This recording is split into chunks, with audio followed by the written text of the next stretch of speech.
స్తోత్రం చెప్పండి. హల్లెలూయా. ఇప్పుడు మనం ఎదురు చూడాలి ఆయన కోసం మనం సిద్ధపడి ఉండాలి పిల్లరా. ఎవరు ఆయనను చేర్చబడతారయ్యా ఆయనతో పాటు అంటే ఆయన మధ్యాకాశంలోనికి వస్తాడు. ఇక భూమి మీద మధ్యాకాశంలోనికి వస్తాడు. పెద్ద బోర మోగుతుంది, బోర శబ్దం మోగుతుంది. భూలోకంలో నలుదిశలో ఉన్నటువంటి ప్రజలందరికీ కూడా వినపడుతుంది. అందులో మీకు నాకు అందరికీ కూడా వినపడుతుంది. చెవిటి వారికి కూడా వినపడుతుంది. అర్థం చేసుకోండి పిల్లలు. అందరూ కూడా వింటారు, అందరూ కూడా చూస్తారు. చూసి ఏం జరుగుతుంది అంటే ఎవరైతే సిద్ధపడి ఉంటారో సిద్ధపడిన వారు మాత్రమే చేర్చబడతారు. ఈరోజు తల్లి చెల్లి అక్క అన్న వినండి, అందరూ ఆకాశం అలా తేరి చూస్తూ ఉంటే అక్కడ మాట్లాడినటువంటి సంగతి నేను జ్ఞాపకం చేస్తున్నాను. ఈ మాటలు చెప్పి వారు చూస్తుండగా ఆయన ఆరోహణం ఆయను. అప్పుడు వారి కన్నులకు కనపడుతున్న ఒక మేఘం ఆయనను కొనిపోయాను. ఆయన వెళ్ళుచుండగా వారు ఆకాశం వైపు తేరి చూచుచుండిరి. ఇదిగో తెల్లని వస్త్రములు ధరించుకొని ఇద్దరు మనుషులు వారి యొద్ద నిలిచిరి. గలిలయ మనుషులారా, మీరెందుకు నిలిచి ఆకాశం వైపు చూచుతున్నారు? మీ యొద్ద నుండి పరలోకమునకు చేర్చుకొనబడిన ఈ యేసే ఏ రీతిగా పరలోకమునకు వెళ్ళటం మీరు చూచుతారో ఆ రీతిగా ఆయన తిరిగి వచ్చునని వారితో చెప్పిరి. ఏ రీతిగా వెళ్ళినాడో ఆ రీతిగానే ఆయన తిరిగి వస్తాడు.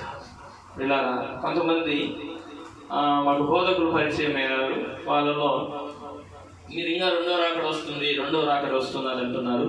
ఇంకేముంది రెండో రాకడ అంటున్నారు. చూడండి పిల్లల, అంత్య దినాల్లో అబద్ధ బోధకులు వస్తారని దేవుని వాక్యం సెలవిస్తా ఉంది. కాబట్టి పిల్లల నమ్మిన వారిని సైతం కూడా మోసపరిచి అపవాది ఉన్నాడండి లోకంలో. నమ్మి నిలకడగా ప్రభులో సాగుతున్న వారిని సైతం మోసగించి అపవాది తిరుగుతా ఉన్నాడు. కాబట్టి మనం ఏం చేయాలి? చాలా జాగ్రత్త కలిగి సిద్ధపడి ప్రభు రావడానికి సిద్ధంగా ఉన్నాడైతే మనం కూడా ఏం చేయాలి? సిద్ధపడి ఉండాలి. మన దృష్టి అంతా ఆయన మీద కేంద్రీకరించాలి. ఆయన ఎప్పుడు వస్తాడా, ఆయన శబ్దం ఎప్పుడు వినపడుతుందా, ఏ క్షణం వస్తాడో తెలియదు, కానీ మనం మాత్రం సిద్ధపడి ఉండాలి. దేవునికి స్తోత్రం చెప్పండి. హల్లెలూయా. ఆయన చెప్పిన మాట ప్రకారం ఆయన మరలా వస్తాడు. ఆయన శబ్దం మోగబోతుంది. అయితే నువ్వు ఎత్తబడే గుంపులో అనగా ప్రభుతో చేర్చబడే గుంపులో నువ్వు ఉండాలి. రెండవ రాకడ లేదని ప్రచారం జరుగుతాడు. కొంతమంది అయితే ప్రభు ఎక్కడున్నాడు, లేడు, రాడు అని చెప్తున్నారు. చూడండి పిల్లరా, బైబిల్ పట్టుకొని బోధించే వాళ్ళే చాలా మంది దుర్బోధలు బోధిస్తా ఉన్నారు. అయితే మీరు బోధకులు కాకుండా రెండొంతల శిక్ష ఉంది అన్నాడు దేవుడు. అయితే మనం వింటున్నటువంటి మనము ఎలా వింటున్నామో కూడా జాగ్రత్తగా చూసుకోవాలి. చెప్పేవారికి ఒక రకమైన తీర్పు ఉంటే వినేవారికి కూడా మనం కూడా తీర్పుని జాగ్రత్త. నాకెవరు చెప్పలేదయ్యా, నాకెవరు బోధించలేదంటే ఆయన సాక్ష్యం ఏం పెట్టుకున్నాడు? భూమిని ఆకాశాన్ని పెట్టుకున్నాడు. గోవిందపల్లి నుండి వేసేవన్న యాదూరు ప్రాంతంలో విజయన్న ఇంకొక దైవజనుడు వచ్చి మీ గ్రామంలో, మీ కుటుంబాలలో, మీ బజార్లలో వాక్యం చెప్పి లేదా అంటే, అయ్యా మేము ఆ రోజు చెవి పెట్టలేదయ్యా, వినలేదయ్యా అంటే, సమయం ఉన్నప్పుడు నేను వ్యర్థం చేసుకుంటే ఆ రోజు ఎంత బాధపడినా అవకాశం దొరకదండి. ఈ యొక్క ఉదయం మధ్యాహ్న సమయంలో ప్రత్యేకంగా ఎక్కడి నుండి ఏ ప్రాంతం నుండి వింటున్నావు నాకు తెలియదు, కానీ నువ్వు ఆయన వైపు ఎదురు చూసే బిడ్డగా ఉండాలి. ఎలా? పాపములో ఉండి కాదండి, పాపం ఒప్పుకొని విడిచిపెట్టి పరిశుద్ధంగా నువ్వు జీవిస్తూ ఆయన వైపు ఎదురు చూస్తే ఆయనతో పాటు నువ్వు చేర్చబడతావు.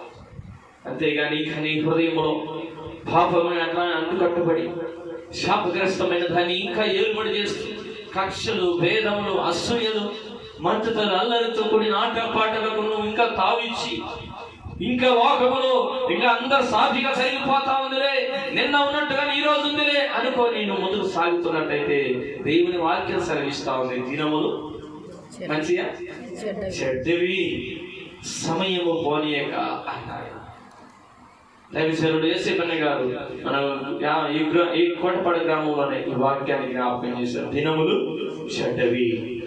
ఎంతో మంది దైవజనుడు ద్వారా ఈ మాటలు మీకు దేవుడు వినిపిస్తాడు. దినములు చెడ్డవి, కానీ చెడ్డ దినాలు. కానీ ఈ చెడ్డ దినాలలో నువ్వు ఎలా బ్రతకాలని దేవుని వాక్యం బోధిస్తా ఉన్నామంటే క్రీస్తులాగా బ్రతకాలి. దేవునికి స్తోత్రం చెప్పండి. హల్లెలూయా. ఆయన లోకాన్ని జయించాడు. ఈ లోకంలో ఉన్నటువంటి శరీరాశ, నేత్రాశ, జీవపడమని జయించగలిగాడు. నువ్వు కూడా జయించగలగాలి. చిన్న చిన్న వాటిని జయించలేక సత్కలబడిపోతూ అనగా కూలిపోతూ దిగజారిపోయినటువంటి స్థితిలో ఉన్నావే. ఈ చిన్నవేదే కదా అనుకుంటున్నావేమో, ఈ చిన్నదే కదని, చిన్న పాపమేనని మిన్నకుంటిని, కొంచెం అగ్ని కాచెను అడవి అంతయు, చిన్న పాపమేనని మిన్నకుంటిని, కొంచెం అగ్ని కాచెను అడవి అంతయు, పాపము పరిపక్వమాయను, విడుదల నీయవా ఈ ఘోర పాపికి, అనువంత పాపమైన నిన్ను వంటని, నీ వంటి పరిశుద్ధత నా ప్రభువా నాకివ్వవా. ప్రభు వంటి పరిశుద్ధతలో మనం జీవించాలనే ఆయన విలువైన రక్తాన్ని మన కోసం చిందించినాడు. నీతివంతుడు లేడు, ఒక్కడును లేడు.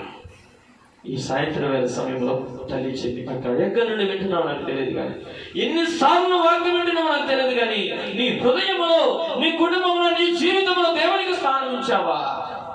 యేసుక్రీస్తు ప్రభు వారికి నువ్వు స్థానం ఇచ్చినట్టయితే నువ్వు ధన్యుడు, ధన్యురాలు. ఎందుకంటే ఈ లోకంలో ఎప్పుడు కన్నులు మూసినా ప్రభు దగ్గర కన్నులు తెరుస్తావు. ఆయన ఎప్పుడు వచ్చినా, ఆయన కడపల శబ్దం ఎప్పుడు మోగించినా ఆయనతో పాటు నువ్వు చేర్చబడతావు. అయితే నువ్వు సిద్ధపడి ఉండాలి. ఎలా సిద్ధపడి ఉండాలి? అన్ని విషయాల్లో. 2 రాజుల గ్రంథం 20వ అధ్యాయం